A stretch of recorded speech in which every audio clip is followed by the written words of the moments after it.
Selamat sore rekan-rekan dari Psikode dan juga Paga TV. Sampai jumpa lagi kita di momen podcast yang spesial. Hari ini adalah dalam momen Hari Kebangkitan Nasional. Nah, kita akan membahas temanya terutama tentang kesehatan dan Hari Kebangkitan Nasional yang mendatangkan para narasumber yang berkompeten sekali kali ini. Nah, kita ada 3 orang narasumber sore hari ini.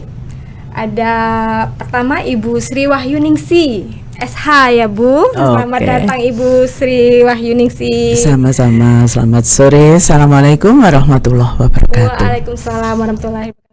Beliau adalah Direktur Founder dari Women Crisis Center Dian Mutiara Parahita Malang.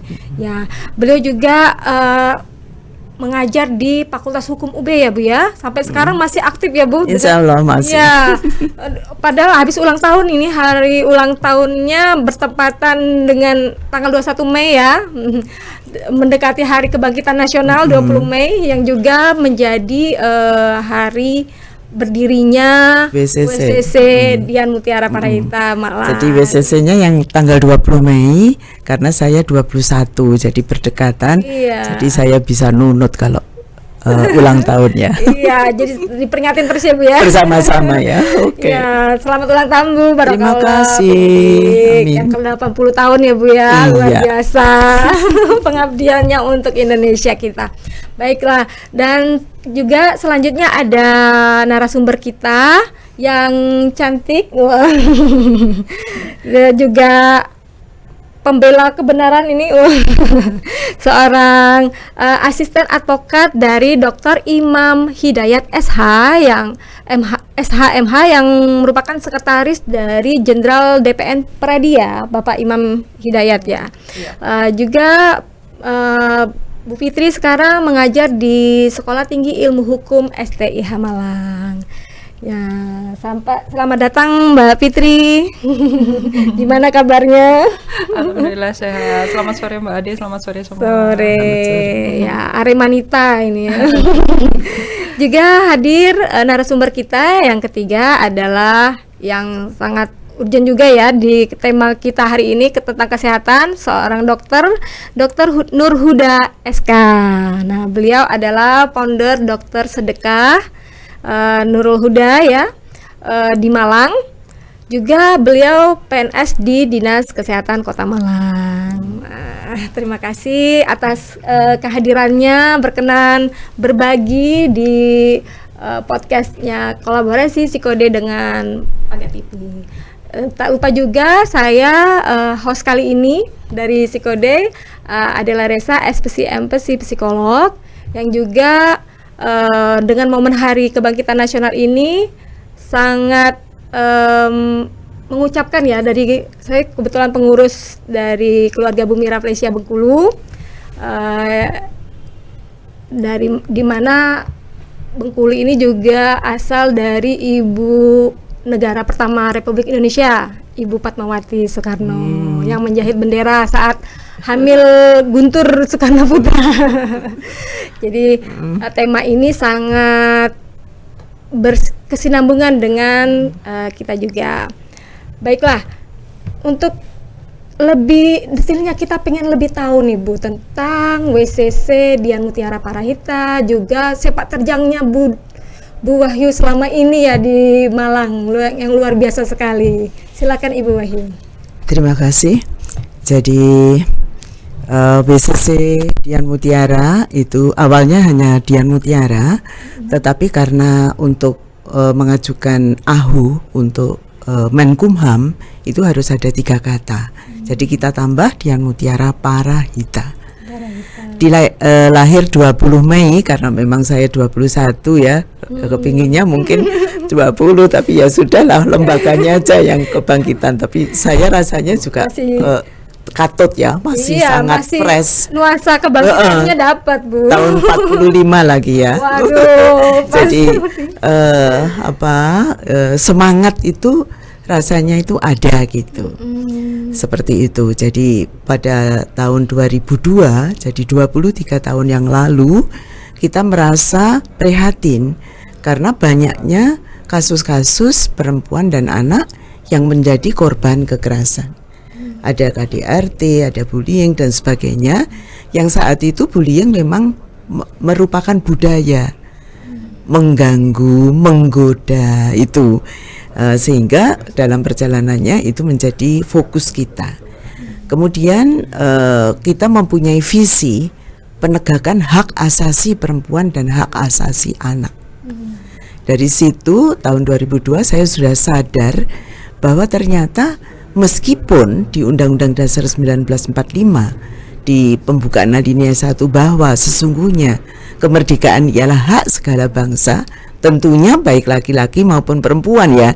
Tapi kenyataannya tidak, karena mayoritas korban itu berjenis kelamin perempuan.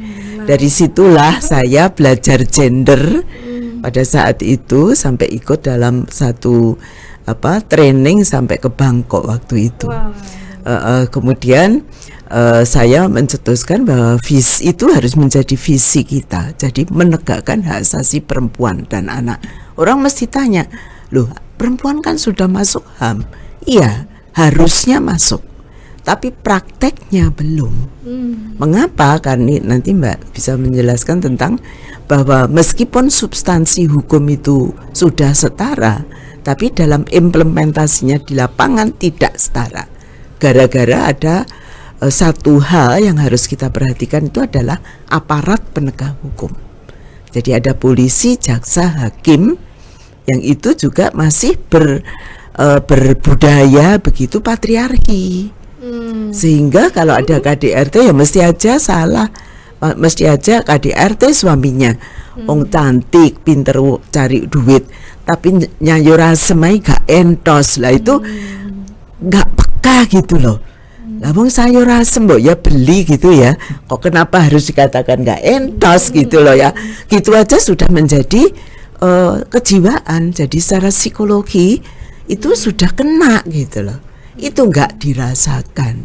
Setelah itu maaf, nanti mungkin malamnya melakukan hubungan seks suami istri ya toh. Itu hatinya istri ki gak terima jane gitu loh. Jadi sebetulnya kekerasannya itu adalah verbal, kemudian berlanjut pada fisik, psikis dulu. Nggak mau gitu namanya istri nanti dianggap tidak tawaduk gitu ya.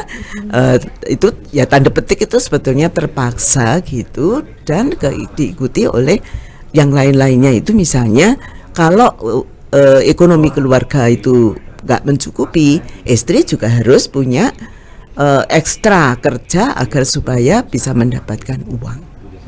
Nah itu ternyata makin ke sini, jadi waktu didirikan tuh setahun paling-paling 15-20 kasus. Tapi sejak tahun 2015-16an itu, jadi sudah sekitar 10 tahun gitu, lebih sedikit, itu sudah mulai cukup banyak. Kemudian meningkat menjadi 50, 70, itu cepat sekali. Begitu kemudian akhir-akhir ini menjadi lebih dari 100 setiap tahunnya.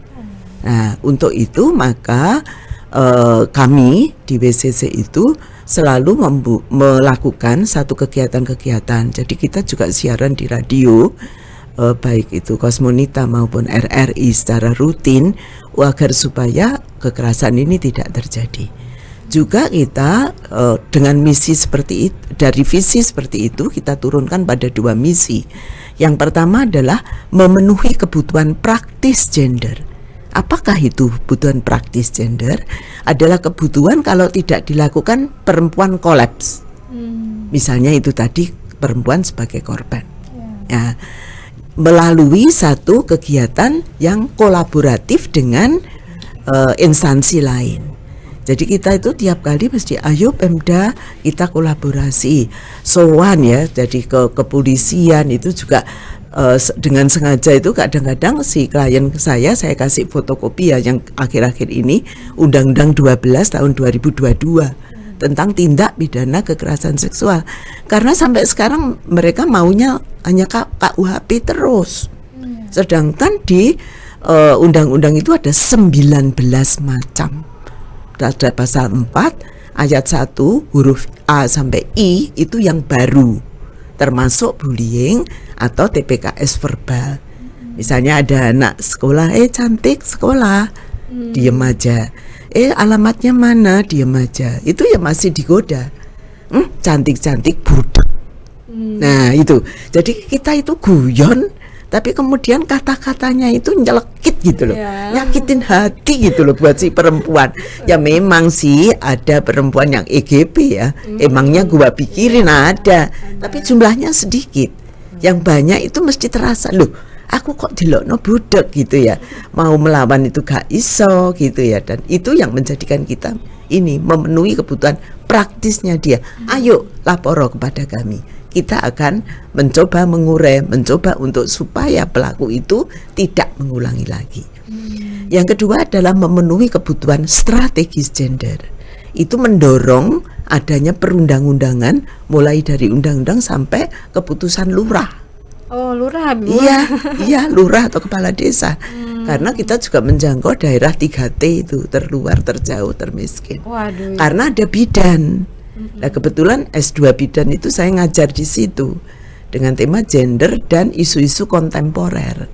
Oh, apa itu Bu kok isu kontemporer? Kontemporer itu adalah isu yang sedang hangat dibicarakan dan menjadi perhatian umum. Misalnya TPKS, KDRT, yang semacam itu. Ya, jadi pas dengan kondisi sekarang. Maka kebangkitan nasional saya artikan bahwa sudah saya rintis sejak 2002 itu adalah agar supaya penjajahan atau istilahnya berupa kekerasan itu tidak ada lagi di bumi Indonesia. Tapi ya nggak mudah gitu, meskipun nggak mudah terus menerus lah ya. Intinya seperti itu. Perjuangan. Jadi kalau di kebangkitan nasional itu bersatu untuk merdeka, sekarang ini kami bersatu, mempersatukan, berkolaborasi agar perempuan dan anak merdeka dari kejahatan yang dilakukan oleh laki-laki pada umumnya. Terima kasih. Sesuai juga Ibu, terima kasih juga. Sesuai juga dengan quotes-nya dari Bung Karno. Oh ya. Kan kebetulan di Bengkulu itu ada rumah peninggalan Bung Karno. Oh ya. Di sana juga di sepeda ontelnya termasuk ada quotes-nya juga di dinding rumahnya itu. Kalian lebih mudah karena melawan penjajah, tapi kita akan lebih susah karena melawan penjajah dari bangsa sendiri. Apal itu. Tidak hanya bangsa sendiri, tapi juga pasangan. Coba tuh pasangan di rumah, pasangan waktu pacaran ya. Tapi ada anunya, saya ada penguncinya. Boleh kita itu berkomitmen, boleh kita itu melakukan sesuatu, hanya satu, tidak boleh mengakibatkan salah satu pihak sengsara atau menderita. Jadi konsen, kesepakatan, misalnya pacaran, ayo melakukan hubungan seks, it's okay. Tapi kalau satunya kemudian kena PMS, yang cewek, itu bidangnya Pak. Atau kemudian hamil tidak diinginkan, itu yang sekarang lagi ngebum di kota Malang Raya. Waduh. Jadi di kampus-kampus itu saya sekarang korban dan pelaku itu antar fakultas, antar universitas sekarang. Coba toh. Itu nyambung sama Mbak Fitri juga. Betul. Nah, ini kita sambung menyambung, memang pas ya, kompak ini. Harus kolaborasi betul. Semua elemen. Jadi kita memang nanti pelayanan kita dari 3 aspek hukum, jadi kita jelaskan seperti itu, plus sampai alat bukti yang harus dikumpulkan. Yang kedua aspek psikologinya dia, karena ternyata yang datang itu ujuk-ujuk nangis. Lara hatiku buahyu, mesti ngono loh Mbak. Mbak Ade, ya kalau sudah lara gitu ya belum ngomong apa alat bukti, enggak ya saya rangkul dulu, kamu tidak sendirian, ngono. Aku ya belajar jadi psikologi. Jadi psikolog aku memang bukuku literatur di kantorku sebagian psikolog karena waktu itu nggak banyak kenal psikolog, jadi terpaksa belajar.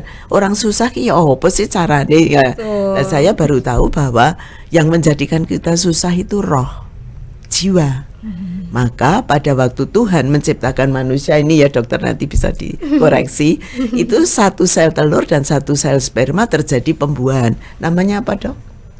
Zigot. Betul. Ya, jadi itu baru nanti setelah beberapa minggu, itu pun di kesehatan atau dokterku juga berdebat. Ada yang 8, 10, 12 gitu ya dokter ya, minggu ditiupkan roh.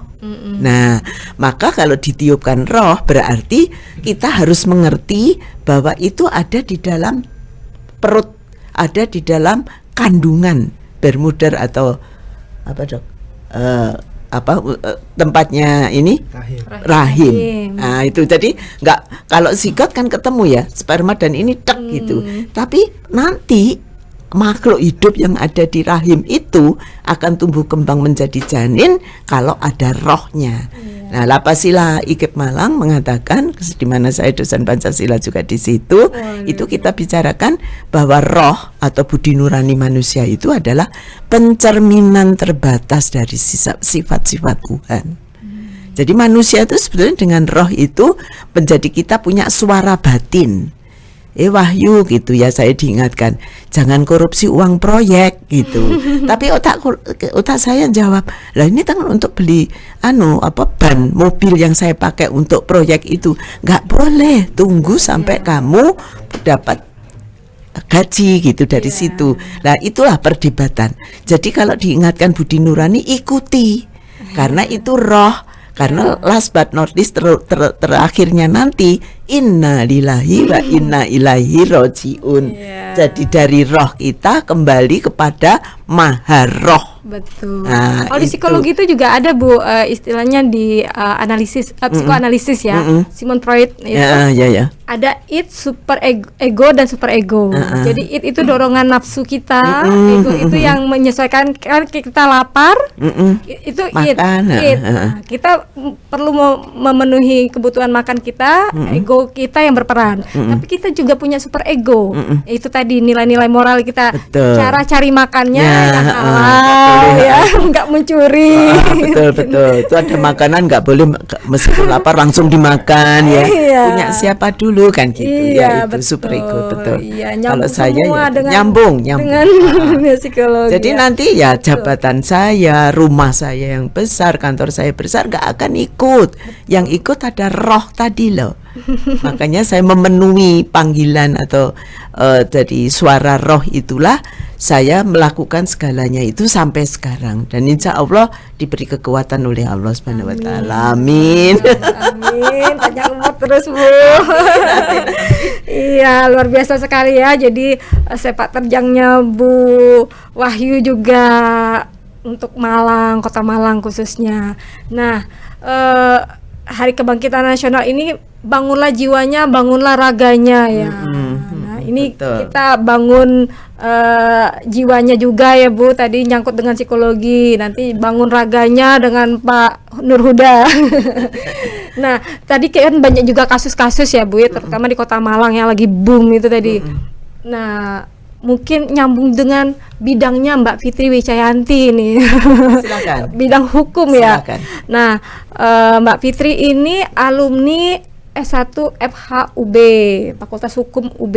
Ya itu tadi Bu, kok apa Ibu masih ingat saya? Di mana-mana ketemu mahasiswa. Iya, sudah di mana-mana ini. Ya, alhamdulillah. Dinasti sudah. Betul.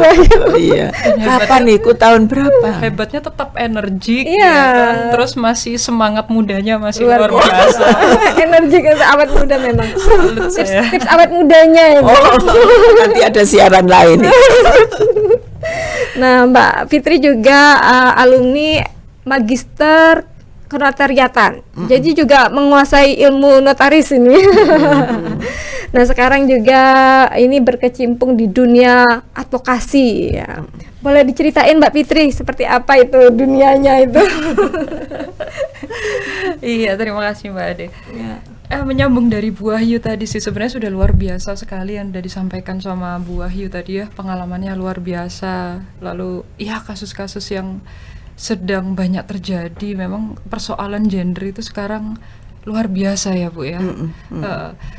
Nah kita menyangkut kembali ke tema yang tadi ya, tentang kebangkitan nasional. Jadi kita harus melihat ini bukan hanya sebuah momentum bersejarah bangsa Indonesia seperti tadi yang sudah dikatakan Bu Wahyu, tapi lebih ke bagaimana nih bangsa kita nanti ke depannya, seperti itu. Jadi kita mulai mendorong, seperti kata tadi Bu Wahyu ya, mulai mendorong kesadaran masyarakat akan pentingnya kesadaran hukum, lalu bagaimana masyarakat bisa mempertahankan hak yang semestinya mereka dapat gitu. Sebenarnya untuk apa ya? Untuk mewujudkan cita-cita bangsa Indonesia sebagai bangsa yang berdaulat, adil dan makmur ya, seperti yang sudah dituangkan di Undang-Undang Dasar negara kita. Nah, ini bisa diwujudkan nyata ya, diwujudkan nyata kalau kita nyinggung persoalan gender ya, yang tadi sangat kompleks ya Bu ya, sangat banyak banget. Nah, ini terutama fokus kita ke golongan rentan kalau saya bilang ya. Kenapa golongan rentan? Ya, karena mereka memang golongan-golongan yang sangat-sangat mudah untuk menerima bentuk kekerasan, baik secara fisik maupun mental, seperti tadi udah dijelaskan. Lalu mereka juga sangat rentan terhadap diskriminasi, seperti itu. Nah, golongan-golongan ini termasuk diantaranya perempuan dan anak ya Bu ya, perempuan dan anak ini, karena karena masyarakat kita Bu masih menempatkan perempuan dan anak ini sebagai objek gitu loh. Iya. Patriarki tadi ya mungkin ya. Betul, itu budaya yang sudah terbangun di Indonesia ya, dan memang karena masyarakat kita sudah terlalu lama dengan budaya ini menempatkan perempuan dan anak ini sebagai objek, sehingga ini mudah sekali untuk diserang, untuk menerima banyak tindak-tindakan kekerasan seperti itu. Mungkin untuk pengalaman Bu Wahyu udah luar biasa banget ya di sini ya. Nah, kalau kita bicara sebenarnya negara pun sudah mengupayakan perlindungan terhadap hak-hak mereka ya, terutama kaum rentan ya dengan adanya peraturan perundang-undangan yang berlaku seperti Undang-Undang PKKDRT ya, nomor 23 tahun 2004 kalau nggak salah ya Bu ya. Lalu ada juga Undang-Undang tentang anak itu 35 2014 kalau nggak salah, sama tadi tentang TPKS ya, TPKS di 12 2022 ya, kalau nggak salah. Nah, ini sebenarnya adanya peraturan perundang-undangan ini kan sebagai wujud bagi negara untuk menjamin perlindungan hukum bagi para kelompok rentan ini. Nah, tapi tentu saja ini nggak bisa berjalan hanya dengan undang-undang aja gitu. Harus didukung secara sinergi itu dari pihak penegak hukum di situ, lalu ada dari masyarakat. Harus disosialisasikan. Betul. Karena kalau nggak gitu hukum nggak akan bisa berlaku efektif. Betul. Jadi misalnya menghadapi kepolisian, ya masyarakat yang lapor tuh bilang, saya ini kalau sudah terjadi itu berarti melanggar loh, pelakunya itu Pak Polisi, Bu Polisi.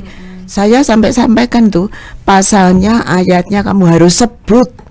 Nah ini jadi kita BCC sudah menyediakan fotokopi ya, sekarang sudah dicetak ya, itu masing-masing kita beri nanti untuk maju kepada di kepolisian, karena kalau pas pelaporan kan harus mereka sendiri. Loh ini nggak bisa, dan diarahkannya itu kepada 351 Tipiring, tindak pidana ringan, yang ujung-ujungnya bisa diselesaikan dengan kekeluargaan, artinya mediasi, artinya membayar uang. Nggak boleh, ini sudah undang-undangnya pidana, cukup jelas sampai karena gitu. Dampaknya dari kekerasan terhadap dampaknya terhadap kekerasan terhadap rumah tangga maupun perempuan dan anak ini luar biasa ya, bisa mental bisa hancur, psikologinya mungkin ya Mbak Ade yang lebih paham bisa pemulihan korban itu nggak mudah gitu.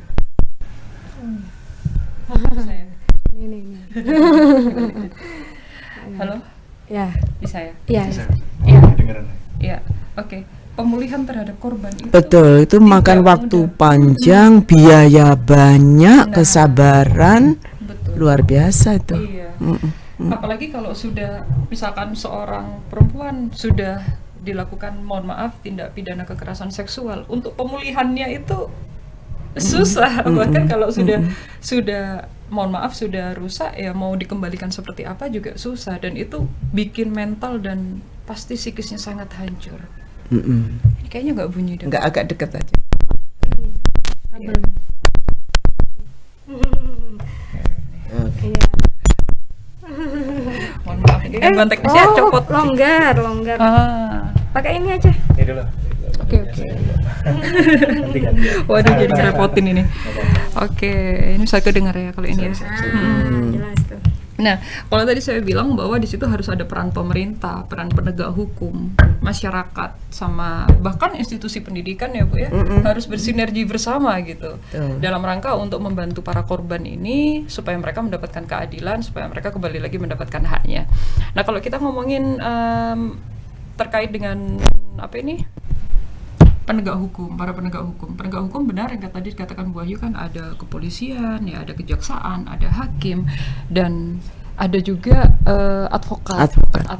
Nah, advokat di sini kalau bahasa kerennya, bahasa Latinnya itu disebut sebagai officium nobile. Nah, dalam bahasa Latin. Kalau diterjemahkan nih, itu adalah profesi yang sangat terhormat, sangat mulia. Gitu. Jadi ketika menjalankan profesinya, seorang advokat ini harus berintegritas tinggi, harus bermoral tinggi, dia harus punya etika yang sangat tinggi gitu.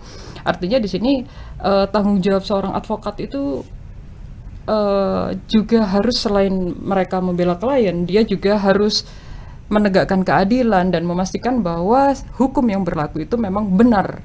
Hukum yang benar diterapkan gitu dalam situasi seperti itu. Jadi di sini dia juga harus menjaga hukum, menjaga keadilan di situ.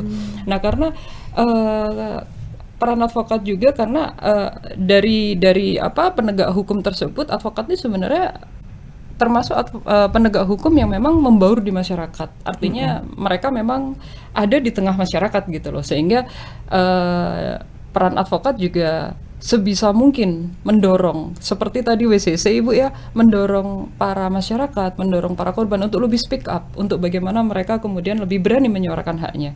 Karena yang terjadi sekarang, banyak korban yang memang tidak berani untuk menyuarakan haknya, untuk lapor kalau seumpama terjadi kekerasan. Banyak faktornya, seperti faktor budaya ya, faktor budaya yang menganggap bahwa perempuan ini lemah, anak-anak ini lemah, mereka itu hanya sebagai objek, kaum penurut saja gitu. Patriarkinya masih sangat besar, sehingga ini adannya, sehingga pelaku itu lebih leluasa untuk menjatuhkan korban. Selain itu ada juga ketakutan, sebenarnya ketakutan dari korban ini bahwa pelaku bisa mengancam lebih gitu. Jangan-jangan nanti ketika dia speak up, pelaku bisa membuat korban ini lebih menderita, mengancam seperti itu, atau bisa mengancam orang-orang sekitar korban, terutama kalau di KDRT itu mengancam anak ya, itu sangat ditakutkan pelaku, sangat ditakutkan oleh korban. Lalu yang justru melemahkan lagi terhadap perlindungan terhadap korban itu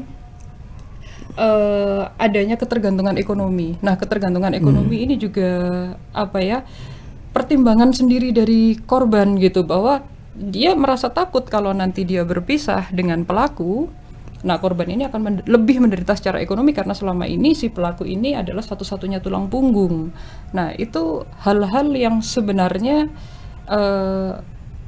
dirasa berat bagi para korban ini untuk melapor atau untuk menyuarakan haknya. Banyak gitu. kasusnya gitu ya. Rata-rata semua. Kekerasan ekonomi ya. Iya. Makanya di WCC korban itu kalau sudah perkaranya selesai, kita beri tambahan keterampilan.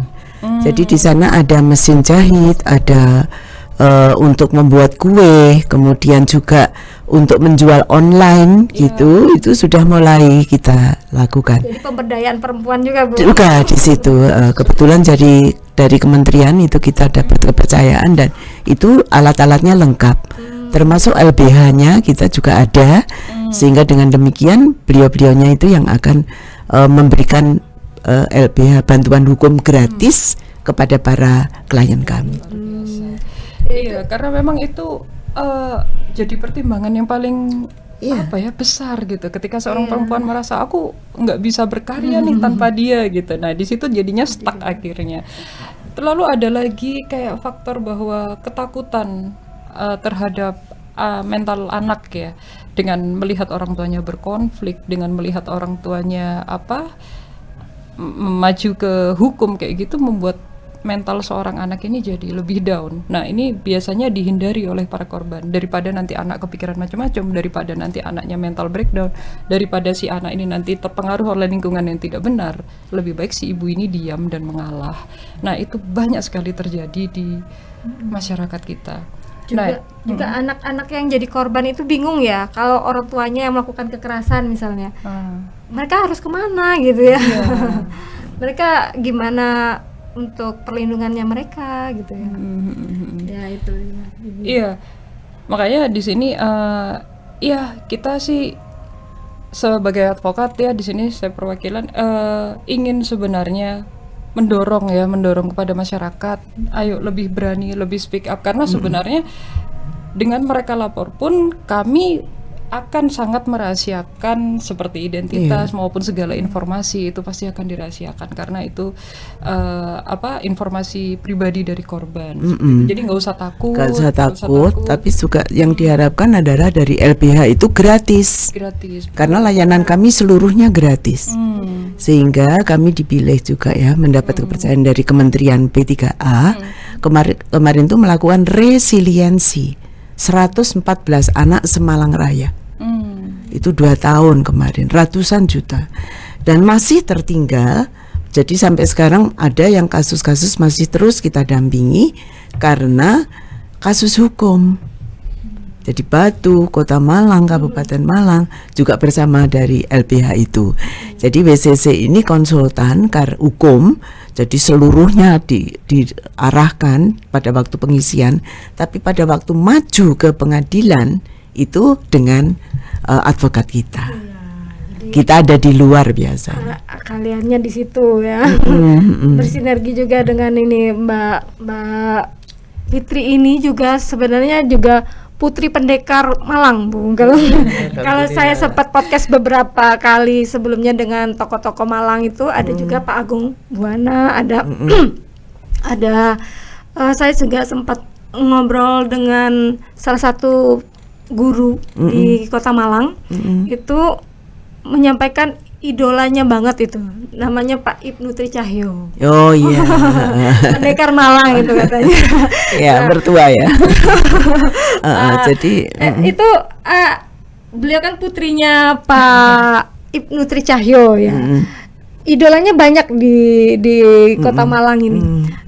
Menyampaikan karena sepak terjangnya juga di Kota Malang, beliau juga sempat jadi komisioner ombudsman ya. Ombudsman itu lembaga apa ya? Ombudsman itu lebih ke ini pelayanan publik ya. Jadi masyarakat yang mengeluhkan layanan tidak publik. mampu. Ya, kalau misalnya ada keluhan layanan publik itu ke ombudsman.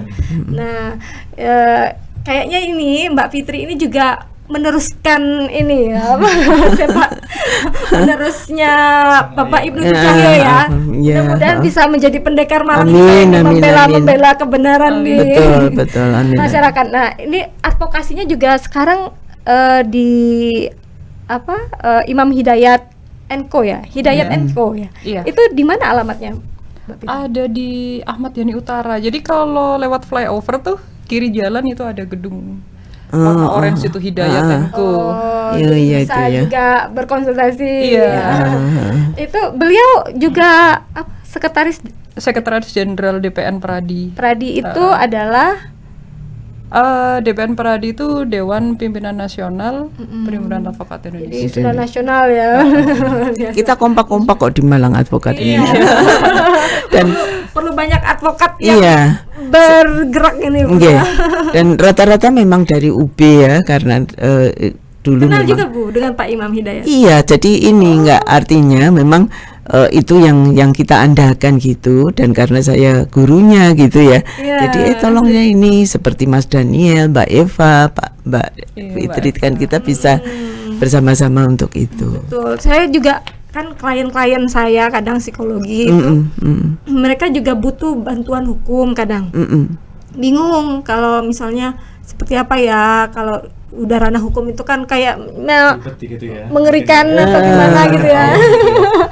Agak takut-takut gitu ya. Mungkin ada tipsnya nggak Mbak Fitri biar masyarakat ini yang sebenarnya butuh layanan hukum ya, butuh konsultasi hukum, butuh bantuan hukum, supaya berani gitu loh. Lebih berani. Yang nomor satu dikatakan gratis itu dulu. Gratis. Jadi saya di IG sama FB saya itu termasuk juga di email kita sampaikan layanannya seluruhnya gratis. Itu kalau itu masyarakat baru yang kurang mampu itu iya bisa ke tempat WCC. iya dulu gitu. Nah, perkara nanti misalnya untuk pemeriksaan dokter yang seharusnya memang berbayar gitu, Ya. itu kita bisa ke UPTD, jadi ke pemerintah daerah. Fakir miskin dan anak-anak terlantar dipelihara negara. Ayo kita tagih. Negara itu di Kota Malang adalah Pemkot Malang. Gitu. Semuanya harus bergerak ini. Iya Di psikologi juga ada, tapi jarang kalau psikologi ya.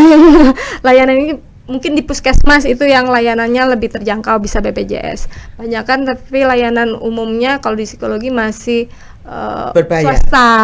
yang Berbayar. berbayar. Nah itu yang kemudian teman-teman tuh gimana sih, kita juga sama-sama sarjana berusaha loh ya, kalau sampai IMSI kemudian ini mesti bayar dan mahal gitu kesannya ya. Ini biar tahu Mbak Psikologi Indonesia. Mbak Ade biar memperjuangkan juga bahwa ini teman-teman yang ada di ini sudah katakanlah kita sama-sama bekerja belajar dan ini dan gratis gitu loh. Kapan sih kalian ngasih kita gratis? Nodong nih. Jadi ada ininya Bu, yang ini biasanya kegiatan itu ya ada juga yang sisi CSR-nya kayak perusahaan, ada biasanya juga ada CSR-nya, sosialnya juga ya. Nah, ini kalau ngomongin sosial Bu, nyambung banget dengan Pak Huda, Oke. Dokter Huda ini mendirikan ini pertama kayaknya ya di Indonesia mungkin ya, bahkan Kalau di Kota Malang mungkin iya ya. Kalau di Indonesia saya kira belum ada juga sih. belum dengar juga ya. belum dengar. Jadi ada dokter sedekah Bu. Lah iya, bagus apa? Dokter sedekah seperti apa itu Dokter Huda, boleh? Ya baik, terima kasih sebelumnya. Mohon izin untuk memperkenalkan diri ya. Sebelumnya saya namanya Dr. Nur Huda Satria Kusuma, biasa dipanggil dengan Dr. Huda. Tuh. Jadi saya ucapkan terima kasih banyak atas undangan yang telah diberikan oleh Mbak Ade beserta dengan tim Pagak TV. Senang sekali bisa bertemu dengan Ibu dari WCC, perwakilan dari WCC Ibu Wahyu, dan juga Mbak Fitri dari advokat. Jadi intinya gini, saya itu sebenarnya mendirikan dokter sedekah Ibu. Ya, jadi kisahnya itu adalah mencontoh dari kisah Siti Hajar. Ya. Jadi waktu itu tuh saya pernah mengikuti suatu ajang pendekatan diri kepada Allah gitu ya, pola pencarian jati diri kepada Allah itu. Ada suatu cerita yang menceritakan bahwa perjuangan Siti Hajar, seorang perempuan ini kan Siti Hajar ya, perempuan sesuai dengan tema kita ini. Yeah. Jadi perjuangan beliau itu sangat percaya dengan Allah dan juga sangat menghargai suaminya yaitu Nabi Ibrahim. Gitu. Jadi waktu itu diceritakan ketika di gurun pasir ya, Nabi Ibrahim itu mendapatkan wahyu dari Allah ya untuk pergi meninggalkan Siti Hajar dan juga Nabi Ismail. Waktu itu. Ya, karena saking sayangnya Nabi Ibrahim sama istrinya yaitu Siti Hajar dan juga anaknya, beliau itu nggak berani ngomong ya. Nggak berani ngomong, tapi sedikit demi sedikit menjauh sampai akhirnya kelihatan jauh sekali dan Siti Hajar baru sadar, loh suamiku kemana gitu kan. Oh ternyata di sebelah sana gitu kan. Kemudian Siti Hajar bertanya, wahai suamiku gitu, kenapa engkau meninggalkanku dan anakku gitu kan. Wajar sepertinya ya, kalau seorang perempuan kan sensitif sekali ya kan, sepertinya ya. Kemudian Nabi Ibrahim nggak menjawab sampai ke yang ketiga. Sampai kemudian Siti Hajar itu bertanya yang terakhir ini, yang ketiga, jika memang ini karena Allah, kami ridho. Wah, begitu ridhonya seorang istri ini ya kepada suami dan kepercayaannya akan ketauhidan Allah gitu ya. Akhirnya dia sampaikan iya, Nabi Ibrahim bilang seperti itu. Akhirnya pergi, dan sekarang kita bisa bayangin nih. Bayangin seorang perempuan ya, kemudian ada anak kecil yang masih bayi di situ, yang masih menetek ya, Nabi Ismail ditinggal sendirian di padang pasir yang gersang gitu kan. Mungkin ini kalau kita dikaitkan dengan kolaborasi sekarang ini adalah kerentanan dari seorang perempuan dan anak-anak ya, yang memang harus kita perjuangkan gitu ya. Betul. Siapa yang akan menolong? Jelas yang pertama jelas Tuhan ya, Allah gitu ya. Kemudian siapa lagi ya? Orang-orang yang ada di sekitar yang peduli gitu ya. Nah, konsep inilah yang waktu itu kepercayaan dari Siti Hajar kepada Allah, yang minta agar diberikan hidayah gitu. Akhirnya dia mendapatkan perintah untuk berlari-lari dari Siti Marwah, dari Bukit Safa ke Bukit Marwah sebanyak 7 kali ya, sampai kelelahan untuk meminta air karena gersangnya minta ampun ya waktu itu di gurun. Akhirnya diberikan air Zam-Zam, muncul lah di situ, muncul air Zam-Zam di telapak kakinya Nabi Ismail. Gitu. Jadi makanya ini air inilah yang menjadi logonya Dokter Sedekah. Dokter Sedekah itu kan ada air ya. Iya, betul. Harapannya itu adalah memberikan suatu manfaat yang terus-menerus sampai dengan akhir zaman. Subhanallah. Iya. Konsep itu yang kita terapkan, makanya kita terapkan namanya Dokter Sedekah, artinya semua orang atau setiap pasien yang datang di situ bayarnya adalah seikhlasnya. Seperti itu. Niatkannya untuk betul ya, berniat untuk mensedekahkan ilmu kita untuk para pasien, untuk pasien, dan juga pasien bisa membayar seikhlasnya semampu yang mampunya gitu. Jadi bahkan di tempat praktek Dokter Sedekah, saya menyediakan orang Malang mungkin disebut umplung gitu ya. Kotak gitu ya, seperti kotak amal gitu. Jadi mereka memasukkan di situ. Jadi saya nggak tahu mereka membayar berapa, dan niatnya adalah untuk membantu dan mereka semampunya mereka untuk membayar gitu. Harapannya itu juga sebagai doa biar ya sadar dan tidak sadar bahwa seorang dokter itu tidak punya kemampuan untuk menyembuhkan pasien. Yang punya kemampuan menyembuhkan pasien itu adalah Allah. Ketika Allah yakin menghendaki penyakit ini akan disembuhkan, pasti sembuh gitu ya. Tapi ketika seorang dokter ini ibaratnya ini adalah sebagai suatu perantara gitu ya, mungkin ya dikatakan perantara yang dibekali ilmu yang lebih tahu tentang mungkin kesehatannya, dan niatnya adalah ikhlas membantu dan juga meminta pertolongan kesembuhan kepada Allah. Mungkin seperti itu gitu.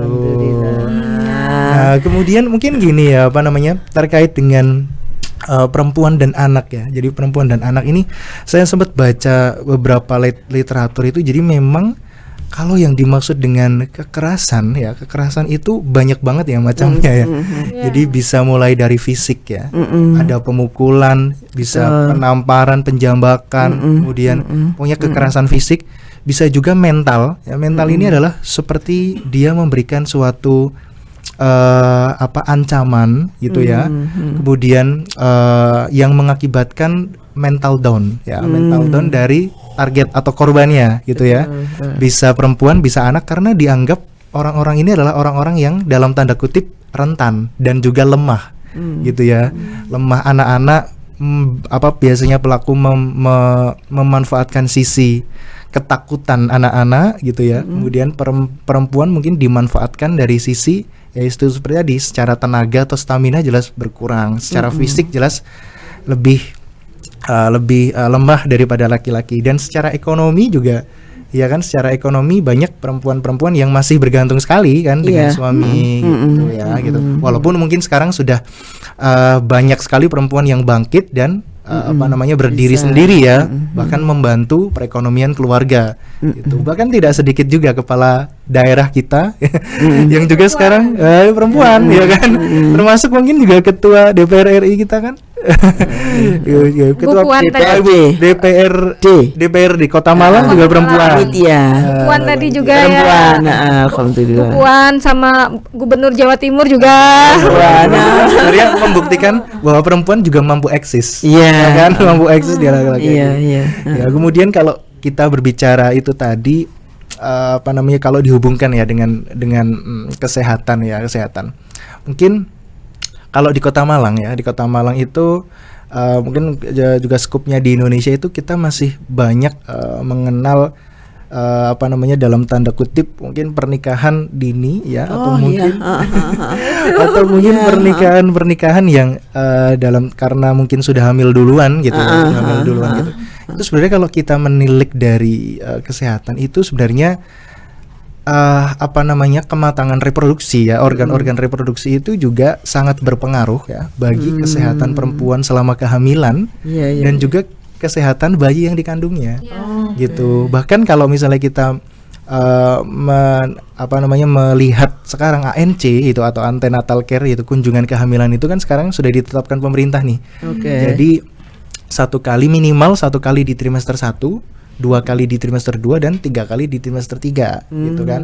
Itu artinya 6 kali minimal gitu ya. Itu artinya pemerintah itu saking memperhatikannya nih kaum perempuan, kaum ibu gitu ya, sampai segitunya jangan sampai deh terjadi kematian ibu dan juga kematian bayi gitu. Karena Bagus ya. Betul Ibu, betul. Jadi karena untuk yang itu aja, untuk yang ibaratnya katakanlah organ reproduksinya yang sudah matang itu diperhatikan sebegitunya, apalagi untuk kasus reproduksi yang belum matang itu pasti risikonya akan jauh lebih tinggi daripada yang yang sudah matang itu gitu. Kemudian ya itu tadi yang suatu undang-undang ya yang dibentuk juga sebagai suatu pagar untuk melindungi kaum hawa, kemudian kaum anak-anak gitu. Ya, kemudian ini jadi kita juga perlu mengenali juga ketika anak-anak itu kan tidak semuanya mudah untuk bercerita. Ya, ketika dia mengalami kekerasan seksual ya kan tidak mudah untuk bercerita. Jadi kita harus ngenalin nih tanda-tandanya itu apa aja sih gitu kan. Yang jelas yang pertama biasanya itu seorang anak yang mengalami kekerasan seksual itu pasti akan berubah drastis. Tingkah lakunya ini pasti akan berubah drastis. Jadi kalau ada anak di keluarga ada korban, orang tua harus mulai curiga. Perlu curiga, perlu dicari tahu kenapa, ya kan? Ya, karena memang yang disampaikan Bu Ibu tadi itu benar ya. Jadi yang paling dekat dan mengakibatkan keresahan itu justru orang terdekat. Bisa dari keluarga sendiri, tetangga gitu ya, atau mungkin orang yang dikenal malah justru gitu. Karena orang-orang itu yang mungkin tahu kesehariannya, ya kan? Dan juga mungkin ada interaksi yang lebih lama dan mungkin menyulut ada kesempatan di situ, mungkin ada menyulut emosi ya sehingga terjadi kekerasan gitu ya. Ada yang kemudian dikunci di kamar mandi gitu ya. Kemudian yang baru-baru ini aja ada yang balita kalau nggak salah 3 orang kebakaran di dalam rumah ya kan. Karena ibunya pergi bersama dengan pacarnya ternyata. Itu kan dilakukan oleh orang yang terdekat, mungkin kelalaian atau mungkin juga ada hal yang lain ya, oknum tersebut gitu. Jadi satu biasanya anak yang periang jadi murung ya. Atau mungkin anak yang tadinya pendiam jadi terlalu euforia gitu Kemudian yang kedua juga mungkin ada keluhan di organ genital atau alat kelaminnya. Biasanya mengeluh nyeri Buang air kecil ya. Saat buang air kecil gitu. Kadang-kadang juga bisa disertai adanya infeksi saluran kencing. Ya, muncul juga ada demam gitu ya, ada demam atau bahkan yang juga kita khawatirkan kan juga terkena infeksi menular seksual.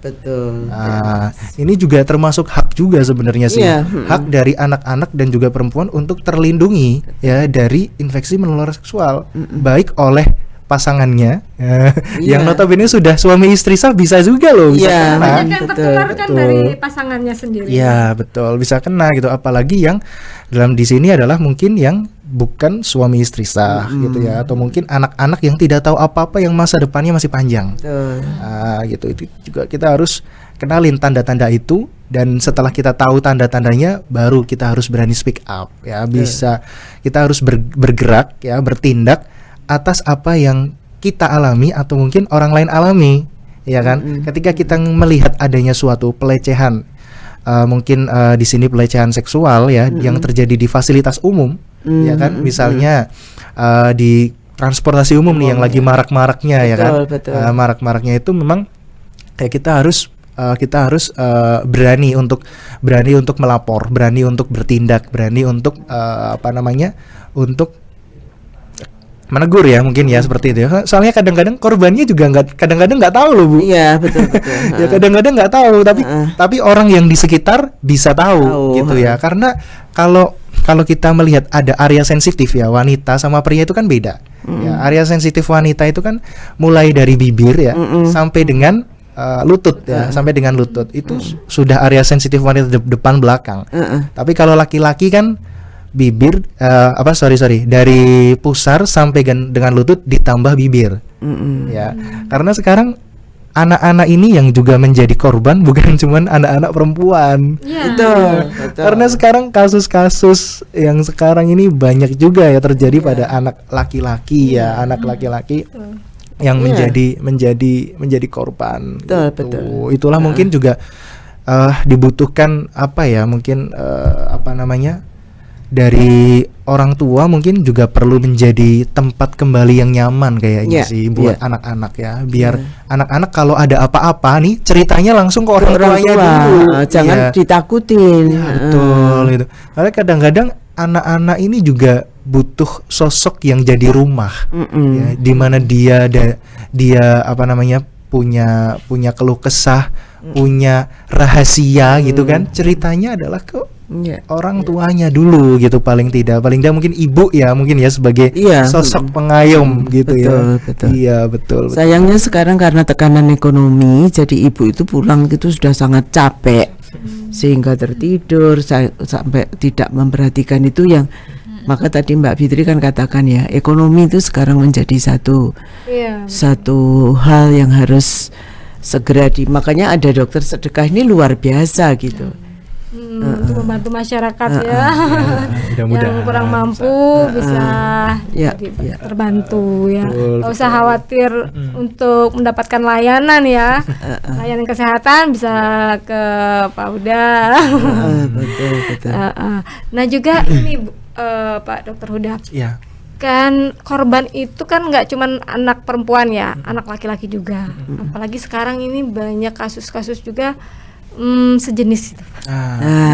Itu loh kok sudah baru sedikit aja ya, fantasi coba fantasi, kemudian sedarah dan followernya itu langsung ribuan. Banyak. Ya itu yang bikin kita sedih juga ya sebenarnya ya. Jadi kalau dari sisi, mungkin kita lihat dari sisi medis ya, dari sisi medis yang grup yang mungkin sedang viral sekarang ya tentang yang sedarah itu pasti akan secara medis itu sangat tidak direkomendasikan ya, karena hubungan yang sedarah itu yang secara genetik itu akan menimbulkan risiko genetik yang lebih besar ya. Contohnya misalnya mungkin ada kelainan bawaan atau kelainan genetik yang akan dibawa oleh si jabang bayi gitu. Makanya secara medis kita tidak merekomendasikan ya untuk perkawinan sedarah gitu.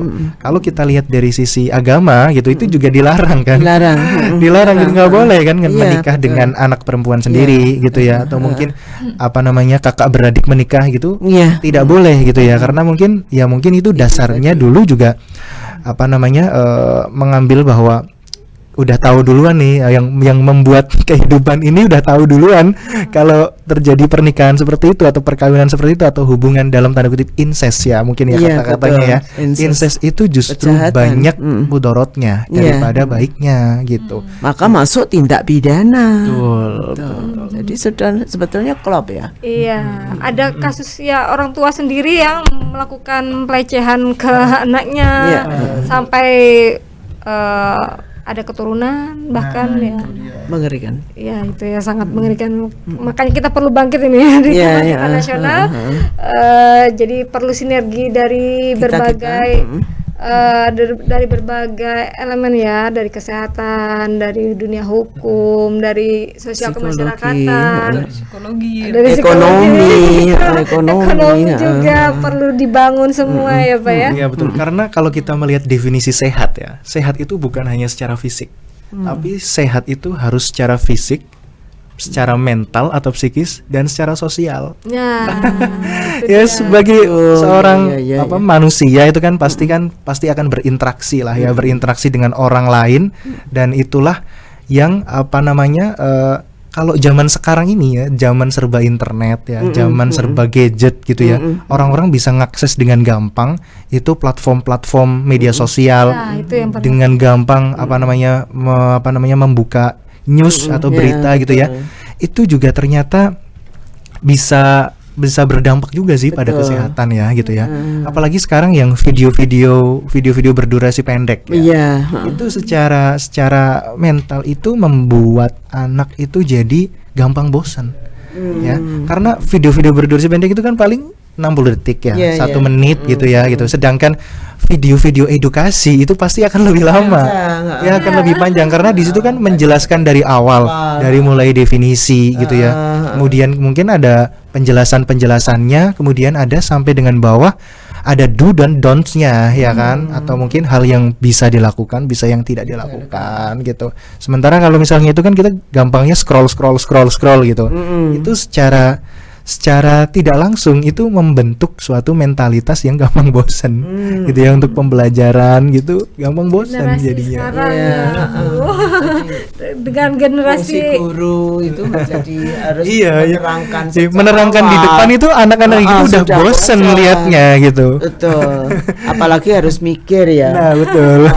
perlu psikoedukasi yang menarik ya betul. untuk masyarakat pada umumnya juga. Iya. Ya, emang kita harus melek informasi, melek teknologi sih ya sekarang gitu. Jangan sampai kita yang udah dewasa, udah tua-tua gini lebih nggak tahu daripada yang anak-anak kecil kita ya kan. Anak-anak kecil kita lebih gampang akses yang mana, tapi kita yang dewasa nggak bisa ngakses, itu juga bahaya. Nanti jadinya nggak tahu, Iya. nggak tahu mereka tuh ngakses apa aja, Iya. baik atau enggak bisa buat mereka kontrol ya. Betul. Betul. Ada Update. fungsi monitoring dan juga evaluasi lah, Betul, seperti betul. itu. Kesehatan digital juga ini. Semua nyambung. Nah, tadi kan semua punya layanan ya, Bu. Kalau Pak Huda mungkin ada kontaknya yang masyarakat mau menghubungi, mungkin bisa disampaikan. Bisa, kita ada di Dokter Sedekah Nurul Huda. Kalau nomornya di nomor 085 960 24 5523. Nah, itu juga kita ada di Google Maps, bisa diakses juga, bisa diketik Dokter Sedekah Nurul Huda, nanti akan keluar.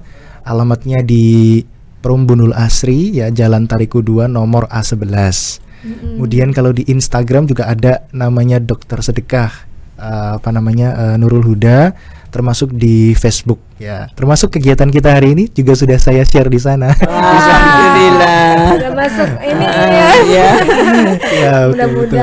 Amin, amin. Bermanfaat. Kalau Bu Wahyu bagaimana Bu kalau mau Iya. menghubungi? Jadi bisa ke 0822 451 75 700. Kebetulan nomor saya langsung ya.